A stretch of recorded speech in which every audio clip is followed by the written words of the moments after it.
الأسد الملك.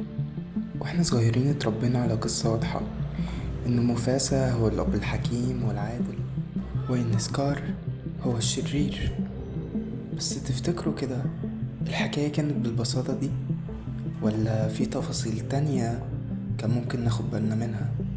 تعال احكي لك القصة كاملة.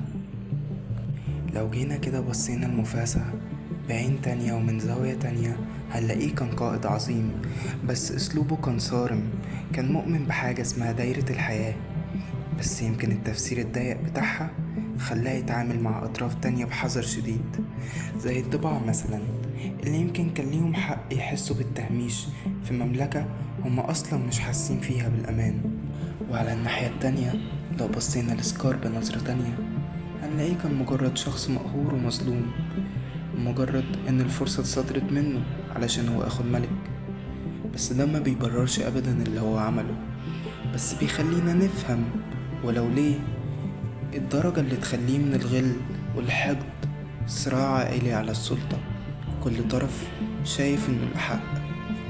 تعال اقولك على نقطة تانية كمان انت ما كنتش تعرفها.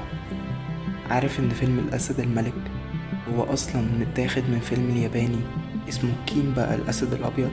ولو خدت بالك ان كيمبا كمان كانت قريبة من سيمبا اللي هو اسم بطلنا في فيلم الاسد الملك. الموضوع هنا احنا مش بنقول سرقة بالمعنى الحرفي، هوليوود طول عمرها بتاخد افكار وتطورها، وعالم الانمي كان مصدر الهام ضخم لقصص الحيوانات والحكمة الافريقية. لما تعرف المعلومة دي هتعرف ان الرؤية الفنية لفيلم الاسد الملك كانت مزيج جميل بين الدراما الانسانية العالمية والثقافة اليابانية. في النهاية ديزني قدمت لنا تحفة فنية فضلت عايشة جوانا سنين وسنين وكنا بنشوفها دلوقتي، دليل ان الفن الحقيقي هو اللي بيخلينا نغير افكارنا.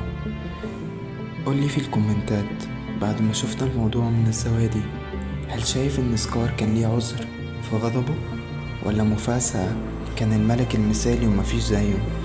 مستني آرائكم في الكومنتات، وياريت ما تنسوش الاشتراك في القناة وتفعلوا زر الجرس ولايك عشان تشجعونا نعمل فيديوهات اكتر. شكرا.